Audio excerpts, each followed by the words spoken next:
Welcome to Engineering Quality Podcast. I'm your host Veronica, and today we will be discussing the differences between testing as a career and testing as an activity. My co-hosts Ellie and Royally are joining me. How are you both doing today? Hey, Veronica. Hi, everyone. I'm your co host, Ellie. I'm doing great today. I'm super excited to dive into today's topics. Hi, everyone. I'm Roy Lee, and we're looking forward to breaking down the distinctions and sharing some fun insights along the way. But before we start, we wanted to take a few minutes to discuss why this topic is important and on top of our minds. Testing is a term that gets tossed around a lot in software development. But what does it really mean?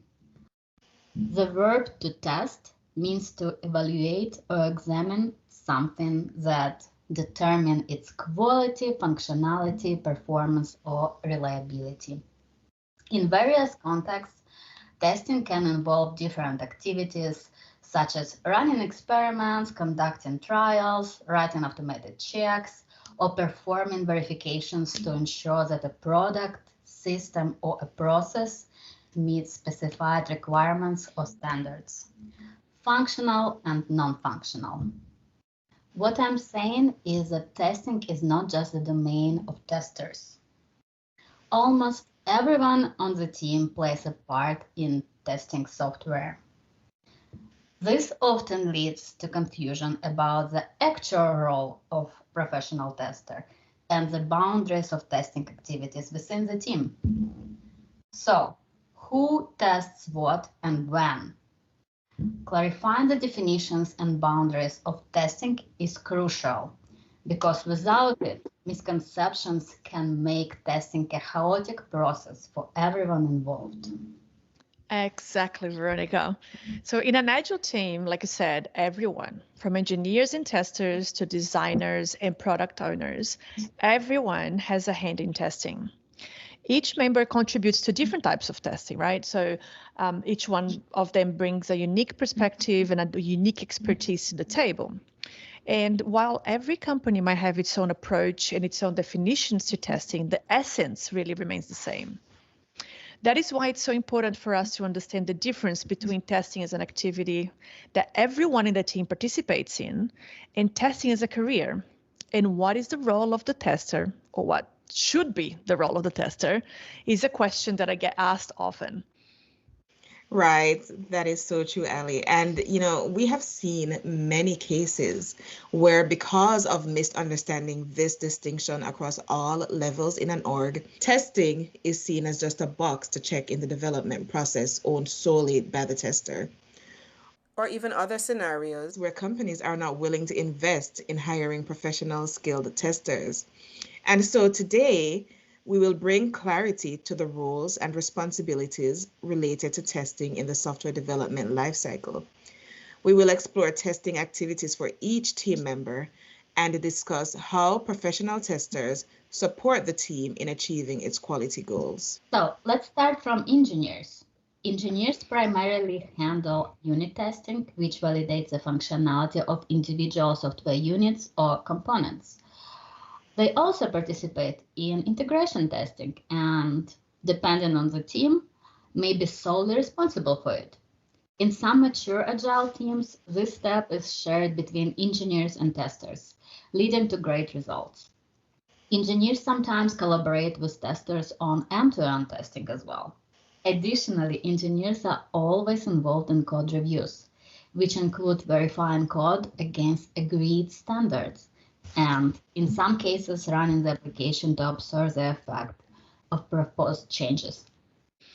Yes, and then there are designers and product owners who perform user acceptance testing in most of the cases, where they validate that the software meets the acceptance criteria and is ready for release. And they can also participate in accessibility testing to ensure the software is accessible to users with disabilities. That's right, Ali. And then testers, on the other hand, we handle a wide range of testing activities. This includes functional testing, which covers regression testing, UI testing, API testing, and then also contract testing, which is essential for microservice architectures. Testers also focus on non-functional testing, which covers the system's performance, security, usability, and reliability. Key areas include performance and usability testing, localization and compatibility testing, as well as accessibility testing. That's right. But we know that testers' responsibilities don't end with creating and executing functional and non-functional testing strategies. They also play a pivotal role in fostering a culture of quality across the entire Scrum team. Absolutely, Ali. And while executing tests is critical, professional testers also serve as quality advocates, promoting a shared understanding and commitment to quality throughout the team. We create a shared vocabulary around testing activities, define testing strategies and processes, implement test infrastructure and tools that simplify testing. We also educate and coach other team members on testing best practices. Professional testers also provide clarity and transparency around testing activities. They keep the team informed on test coverage, testing constraints, existing bugs, and quality risks, enabling proactive mitigation and informed decision making. Exactly. So really summarizing, effective testing in an agile environment requires collaboration and partnership amongst all the team members. Good testers engage in cross-functional discussions actively. They facilitate knowledge sharing, and they champion a quality mindset within the team. So I always like to compare it to preparing a meal. For example, everyone in the family might contribute in some way, chopping vegetables, setting the table, or stirring the pot. These are like the testing activities that everyone in the team participates in. However, if you think about a professional chef, like in this case, us, the testers, we oversee the entire process, ensuring that each ingredient is prepared perfectly, that the cooking times are accurate, and that the final dish meets a high standard of quality. So, to further summarize, while everyone on the team plays a role in testing, professional testers bring a specialized skill set that ensures comprehensive coverage, maintains high quality, and fosters a culture of continuous improvement. This distinction between testing as an activity and testing as a role is essential for the success of any software development team. I recall a project where our testing strategy really made a difference. I was involved in a new market launch project right from the beginning. I worked alongside the product manager, TPM, and engineers to identify the project scope and had the opportunity to voice technical and user-specific concerns before any implementation began. I also provided the team with a comprehensive testing strategy for each stage of the project. This saved us a lot of time in the end, as we were able to mitigate the majority of quality risks upfront. Could this project have launched without a tester overseeing the whole process? Yes, of course. Would it have been on time and with the same level of quality that we achieved? No! That is doubtful.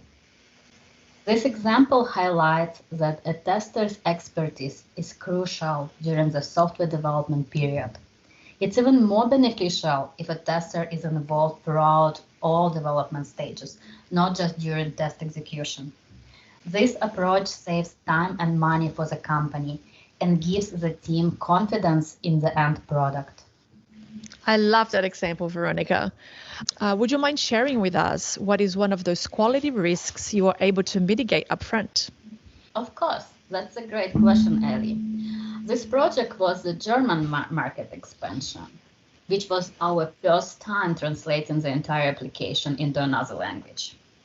I raised a concern about the scattered copy locations across the application during the project kickoff. As a result, the team decided to allocate additional time to refactor the code that handles the copy and centralizes it, which prevented us from instances of forgotten and untranslated copies. So not only were you able to prevent bugs, but you also helped make the code base cleaner. I love that. I love that too. No, great, right? So one of the most common questions that I get as an engineering leader, especially from non-testers and other engineering leaders as well, is what is the role of a tester in Agile? Because if everyone tests, why do we need a specialized role on the team? Not everyone codes in the Scrum team, so we need engineers, right? So that's an easy one. But if everyone tests, is the role of the tester redundant? Are we making our engineers lazy? So I say that because here's a fun story for us. A VP of engineering once told me that he wasn't a fan of the tester role because he thought it made his engineers slack off on quality.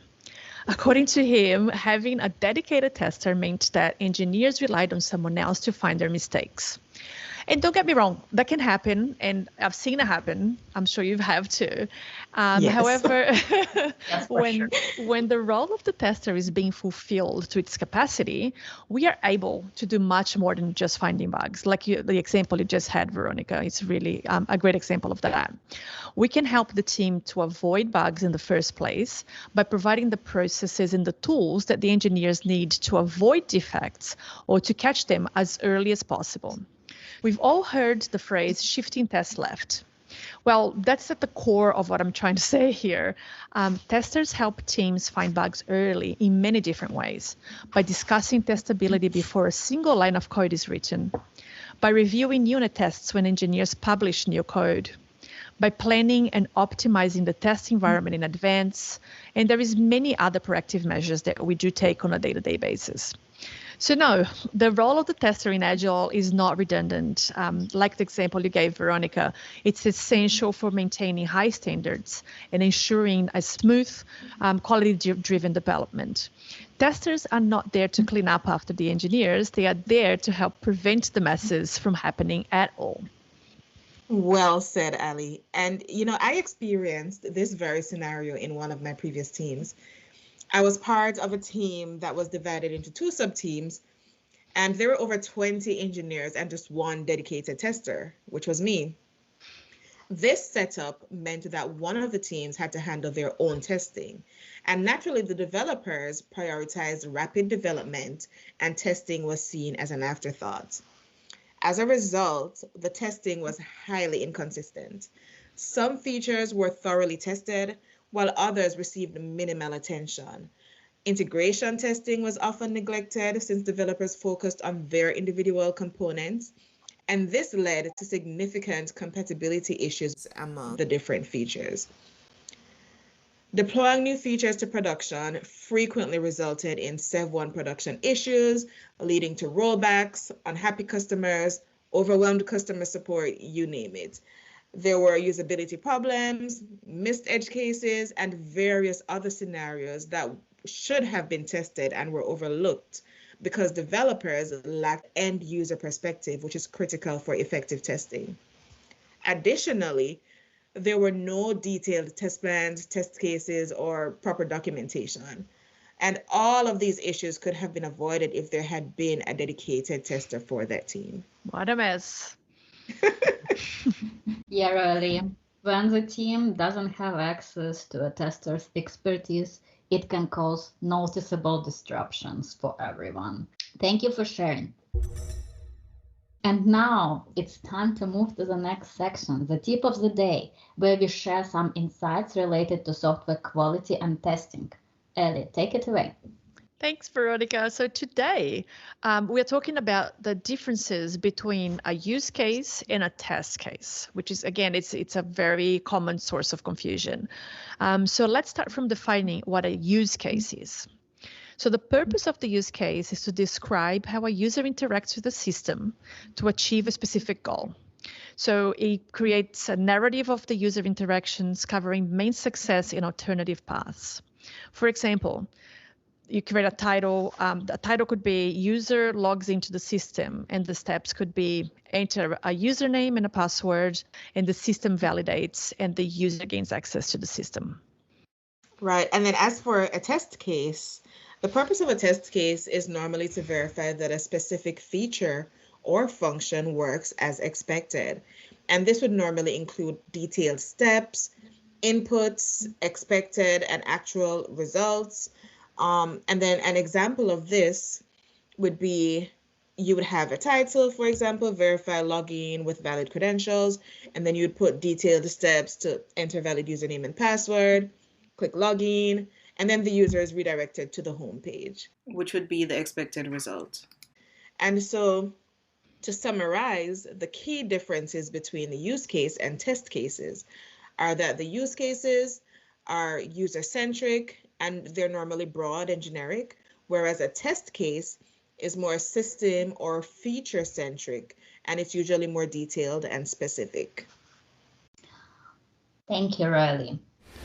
Another segment we introduced today is Mailbag. Do you have burning questions about testing? If you do, then send them our way. You can email us at engineeringqualitypodcast or drop us a message on Instagram at engineeringquality_podcast. We will pick up your questions and answer them on air. We can't wait to hear from you and dive into some fun discussions together. Yes, that would be super fun. So send those questions. Thanks, Veronica. And of course, everyone, don't forget to follow us on Instagram, again, at engineering, and X, so formerly Twitter, at engineering, that is engineering, QUAL. That is all from us today. Thank you so much for listening. Remember, striving for quality isn't just for your code. It's a lifestyle choice. Until next time, keep your tests green and your bugs in quarantine. Thanks for tuning in, everyone, and we'll catch you in the next episode of Engineering Quality. Same time, same place, just hopefully with fewer bugs. Bye, everyone. Bye, everyone.